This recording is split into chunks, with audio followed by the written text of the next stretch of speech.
المصطفى صلی اللہ تعالی علیہ وآلہ وصحبہ وازواجہ واہل بیتہ وعفاہ اجمعین دائما ابدا الی یوم الدین.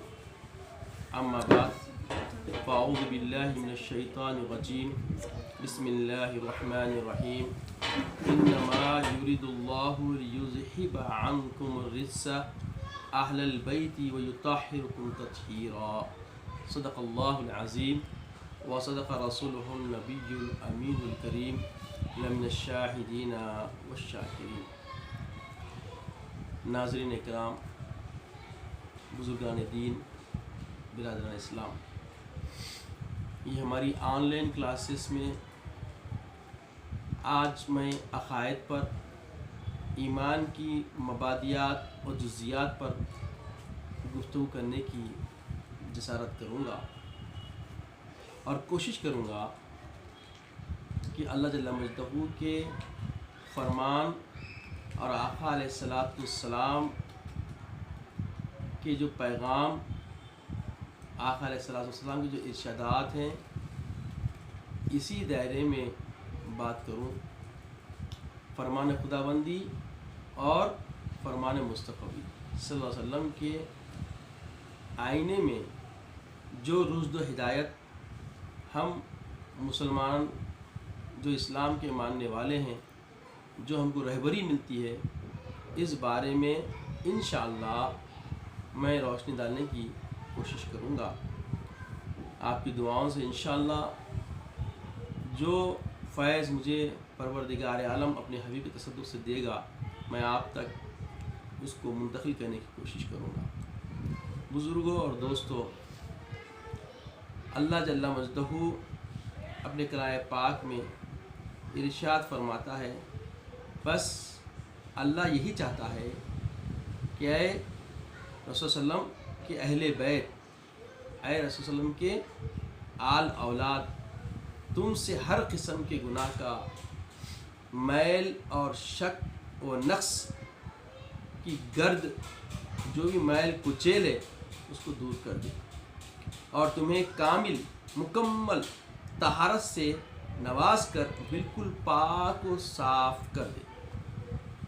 یہ اللہ تعالیٰ کا ارشاد ہے. انما یرید اللہ، اس کے سوا نہیں کہ اللہ تعالیٰ ارادہ فرماتا ہے، لیذہب عنکم الرجس، تم سے ہر کجی کو، ہر نقص کو، ہر میل کچیل کو دور کر دے. اہل البیت یعنی اللہ کے رسول صلی اللہ علیہ وسلم کے گھر والے. ویطہرکم تطہیرا، تم کو بالکل نظیف، نفیس، عمدہ اخلاق حمیدہ کا پے کر، شفاف، مطہر زندگی والا قرینہ تمہارے سپرد کر دے، تم کو وہ طریقہ دے، وہ سلیقہ دے. یہ سورہ احزاب کی آیت کریمہ ہے جو 33ویں آیت ہے. اب اس کے بعد اہل بیت اطہار میں کون کون آتے ہیں، اہل بیت اطہار میں کس کس کا شمار ہوتا ہے، تو اس میں بھی اللہ تعالیٰ اور حبیب پاک صلی اللہ علیہ وسلم ہماری رہنمائی فرما رہے ہیں. کیا رہنمائی فرما رہے ہیں؟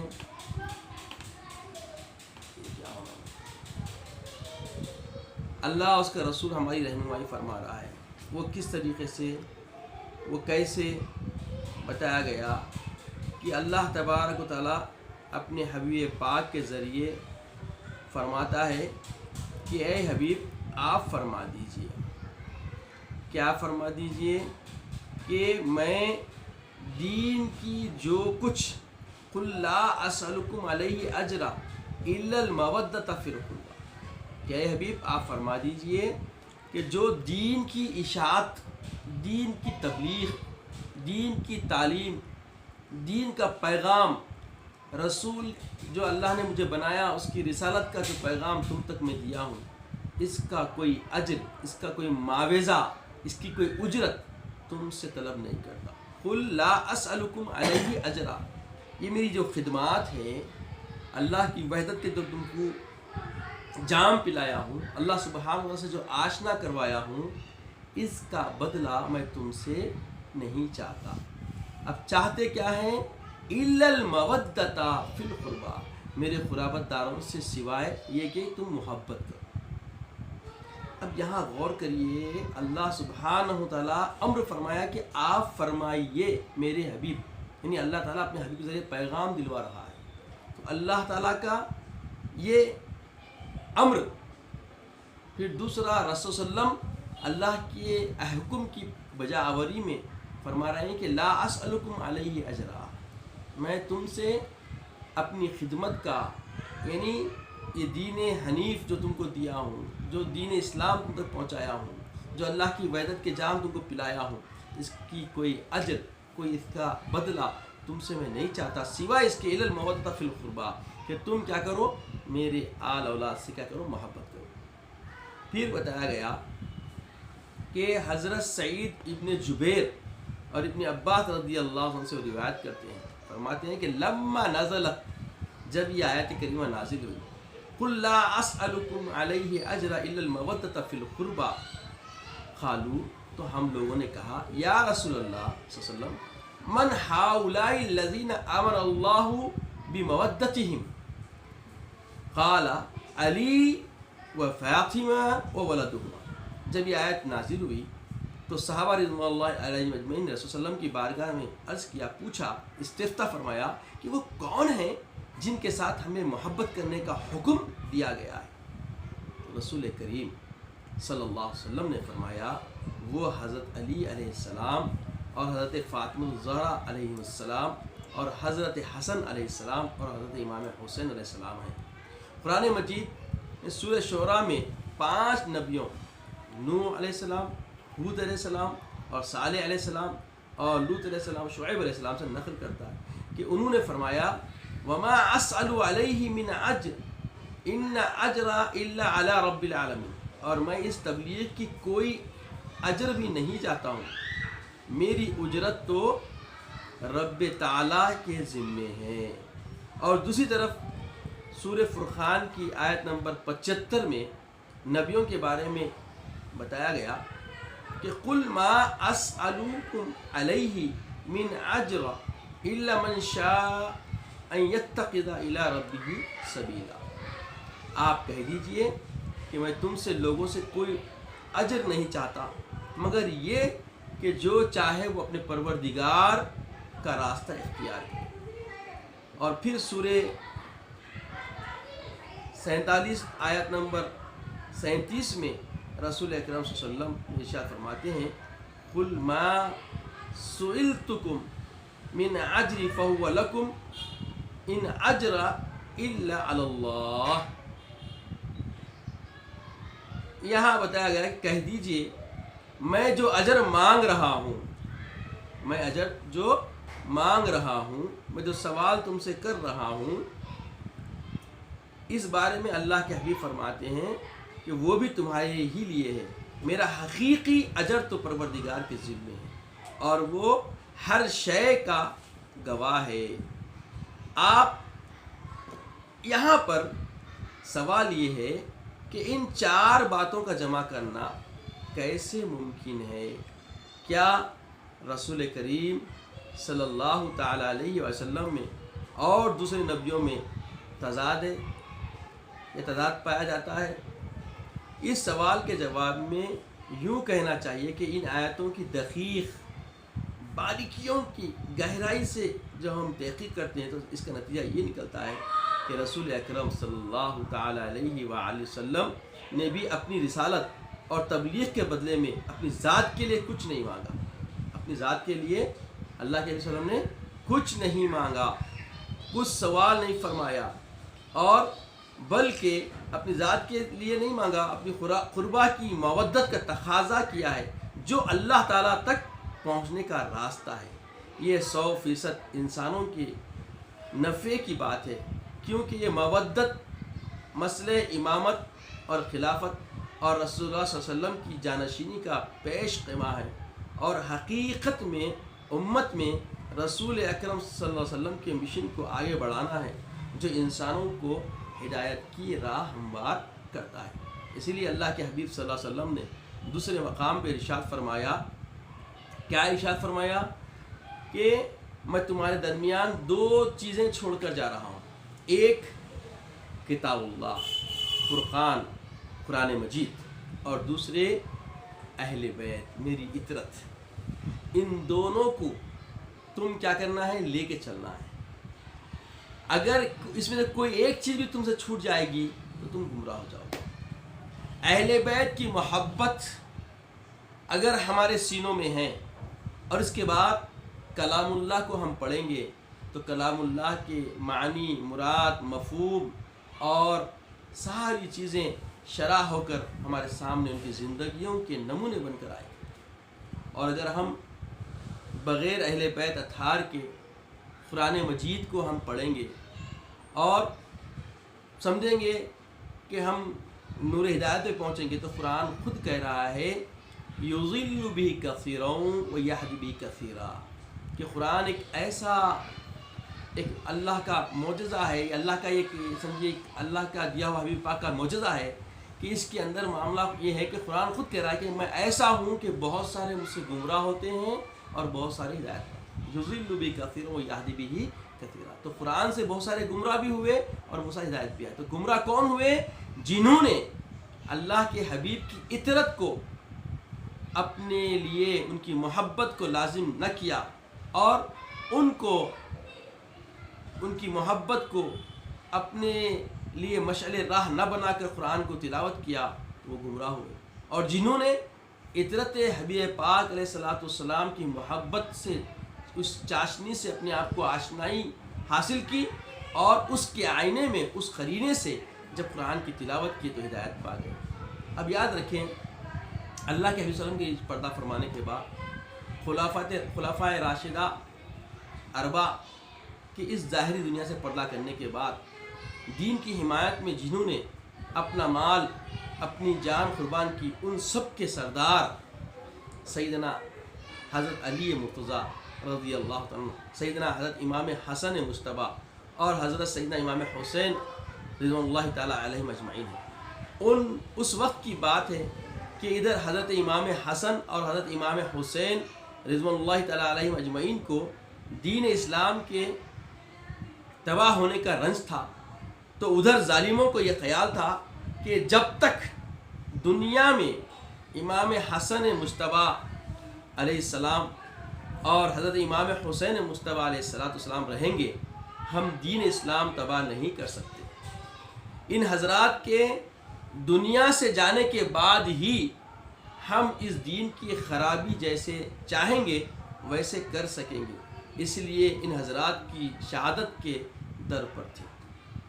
آپ غور فرمائیے، بہت بڑی ایک سازش تھی جس کا شکار کچھ لوگ ہو گئے۔ اور یہ سب سازش کیوں ہوئی، اس کی ابتدا کیا ہوئی، اس بات کو سمجھنے کے لیے کچھ چیزیں سمجھنا ضروری ہے۔ جیسے ہوا، خواہشات نفسانی اور عقل کی تشریح ایک اہمیت کا حامل ہے جو آپ کے سامنے میں رکھنے کی کوشش کروں گا۔ اور یہ بتلایا گیا کہ ابن ملجم جو تھا، یزید اور یزیدیوں نے ہوا پرستی کی بھی، تو کس کے ساتھ کی؟ یہ ہوا کیا ہے؟ خواہشات نفسانی۔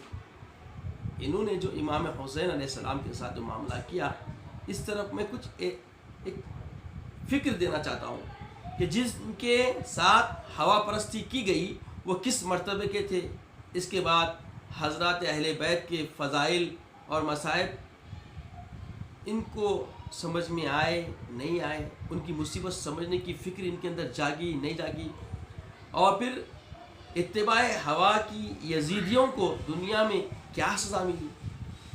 یزید کیا اپنی خواہش کو پوری کرنے کی خاطر اس کی ہوا پرستی یعنی خواہشات نفسانی کے طور پر اس نے اپنے اندر ایک ضد ٹھانی، اور اسی ضد کا خمیازہ یہ رہا کہ وہ دنیا میں بھی برباد ہو گیا اور اس کی آخرت بھی برباد ہو گئی۔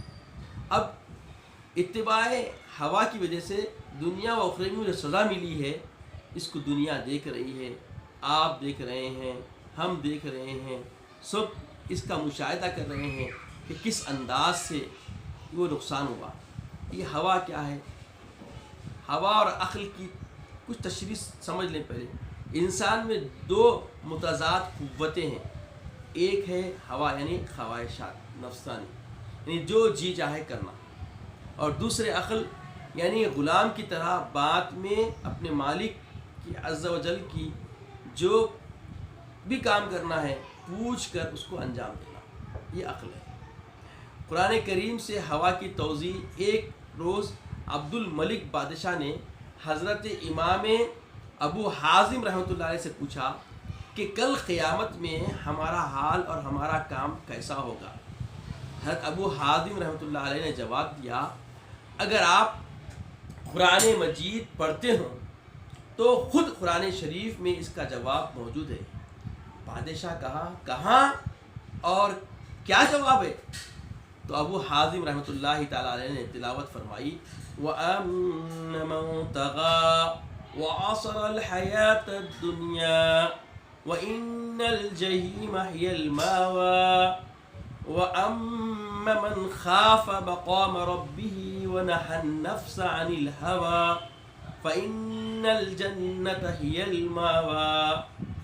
جس نے دنیا میں سرکشی کی اور دنیا کی زندگی اور دنیا کی لذتوں کو آخرت پر مقدم رکھا تو اس کا ٹھکانہ دوزخ ہے، اور جو اپنے پروردگار کے حضور میں جواب دہی کے لیے کھڑا ہوئے اور کھڑا ہونے کا ڈر اور خوف اس پر چھا گیا اور اپنے نفس کو خواہشات سے روک لیا، باز رکھ لیا، اس کا ٹھکانہ جنت ہے۔ یعنی دنیا میں آگ کیا ہے؟ ہوا، خواہشات نفسانی۔ خواہشات نفسانی کی جو کیفیت ہے یہ کیا ہے؟ ہوا ہے۔ اور آخرت میں آگ دوزخ کی ہے۔ جو یہاں دنیا میں ہوا کی آگ سے جلتا ہے، یعنی خواہشات تو اٹھ رہی ہے مگر اس کو دبا کے رکھتا ہے، تو وہاں آخرت میں دوزخ کی آگ میں کیا ہوگا؟ وہ جلے گا۔ یعنی اس نے یہاں پہ خواہشات پوری کی، نفسانی خواہشات کی پیروی کر لی، تو یہ ہوا ہے جو اس کو لگ گئی، یعنی یہاں کی یہ آگ میں ڈوب گیا۔ اب جہنم کی آگ اس کا مسلمہ، اس کا کیا ہے؟ نصیب بن جائے گی۔ اور اگر کوئی یہاں پہ کیا کیا؟ دنیا میں آب اطاعت کے پانی سے ہوا کی آگ کو بجھا دیا، خواہشات کی آگ کو کرا بجھا دیا، ٹھنڈی کر دیا، اور عبادت کی جنت میں رہا، اور وہاں آخرت میں جنت ماوا میں رہے گا۔ اسی لیے حبیب پاک سرور کائنات صلی اللہ تعالی علیہ وآلہ وسلم نے ارشاد فرمایا کہ انسان کو اپنی نفسانی خواہشات سے بچنا چاہیے، اور جب انسان نفسانی خواہشات سے بچے گا تو اس کا فائدہ یہ ہوگا کہ وہ جنت میں دارالقرار اس کو نصیب ہوگا۔ اس لیے رسول اللہ نے فرمایا کہ میری امت میں کسی چیز کا اتنا خوف نہیں ہے جتنا خوف کی ہوا اور طول عمل کا ہے۔ ہوا اور طول عمل کا، یہ خواہشات کا اور طول عمل کا ہے۔ ہوا یعنی نفسانی خواہشات، ان کو حق سے روک دے گی، اور طول عمل یعنی بڑی بڑی امیدیں، آرزویں، تمنائیں، اس سے آخرت بلا دے گا۔ آپ اور فرمائیے، ایک موقع پہ اللہ کے حبیب نے فرمایا، بخاری شریف کی حدیث ہے، وَمَا أَخَافُنِي أَن تُشْرِكُوا بَعْدِي وَلَكِنْ أَخَافُنِي أَن تُفْسِدُوا بَعْدِي۔ مجھے اس بات کا خوف قطعی نہیں ہے کہ تم میرے بعد شرک میں مبتلا ہو جاؤ گے، خوف اس بات کا ہے کہ تم فساد میں مبتلا ہو جائے گے۔ خواہشات نفسانی کی وجہ سے انسان فساد میں مبتلا ہوتا ہے۔ جب انسان کو اپنی انا سر چڑھ کے اس کے اوپر تسلط اختیار کر لیتی ہے تو اس کو کچھ سمجھ میں نہیں آتا، بلکہ وہ سمجھتا ہے کہ میں جو کر رہا ہوں وہی صحیح ہے، اور جب یہ کیفیت آتی ہے، جب کرنے لگتا ہے تو اس کا خسران، اس کا نقصان بہت بڑا ایک سمجھیے اس کے لیے ذخیرہ بن کر اس کی آخرت بھی تباہ کر دیتا ہے، اور دنیا میں بھی اس کو پورا دلدل میں ڈوب کے بالکل اپنے آپ کو ختم کرنے تک اس کو پتہ ہی نہیں چلتا کہ یہ کس راہ پر چل پڑا۔ اللہ تعالیٰ فرماتا ہے 7 چیزیں ایسی ہیں جو انسان کو اللہ کے خوف، اللہ کے خلاف ابھارتی ہے۔ 7 چیزیں ایسی ہیں جو انسان کو اللہ کے خلاف ابھارتی ہے۔ وہ کیا ہے؟ زُيِّنَ لِلنَّاسِ حُبُّ الشَّهَوَاتِ مِنَ النِّسَاءِ وَالْبَنِينَ وَالْقَنَاطِرِ الْمُقَنطَرَةِ مِنَ الذَّهَبِ وَالْفِضَّةِ وَالْخَيْلِ الْمُسَوَّمَةِ وَالْأَنْعَامِ وَالْحَرْثِ۔ سورہ آل عمران کی یہ آیت ہے کہ لوگوں کو بناوٹ اس طرح واقع ہوئی ہے کہ ان کو دنیا مرغوب چیزیں یعنی مثلا بیوی، اولاد، سونے چاندی کے بڑے بڑے ڈھیر اور عمدہ عمدہ گھوڑے، ایسا ہی موٹر سائیکلیں، بڑی بڑی گاڑیاں اور مویشیوں اور کھیتیوں کے ساتھ وابستگی بھی معلوم ہوئی۔ حالانکہ یہ تو دنیا کی زندگی کے چند روزہ فائدے ہیں۔ مذکورہ اب جو چیزیں ہم بیان کیے ہیں ان چیزوں کے اندر خلاصہ 5 چیزوں میں ہے جو اس آیت کریمہ میں اللہ جل مجدہ فرماتا ہے اعلموا اما الحیات الدنیا لعبا ولہوا وزینۃ وتفاخر بینکم وتکاثر فی الاموال والاولاد۔ سورہ حدید کی آیت ہے کہ لوگوں جانے رہو، سمجھے رہو کہ دنیا کی زندگی کھیل اور تماشا اور ظاہری تم تراخ، چاک چوند، آپس میں ایک دوسرے پر فخر کرنا اور ایک دوسرے سے بڑھ کر مال اور اولاد کا خواستگار ہونا، بس یہی کچھ ہے۔ یہ خسارے کا ایک ذریعہ ہے، یہ خسارے کا ایک راہ کا کھلنا ہے، سمجھے۔ پھر بتایا گیا وَنَهَى النَّفْسَ عَنِ الْهَوَىٰ۔ ان میں 5 چیزوں کا خلاصہ ایک ہی چیز ہے، کیا ہے وہ جو اس آیت میں ہے کہ وہ ایک چیز کیا ہے؟ ہوا، یعنی جو جی آئے کرنا، جو بدھی میں آئے کرنا۔ ہوا جامع ہے کل اقسام کے شہوات کی، خواہشات کی اصل آماج کا اصل کڑی جو ہے وہ کیا ہے؟ ہوا، خواہش کا جاگنا، بس من میں آیا کرنا۔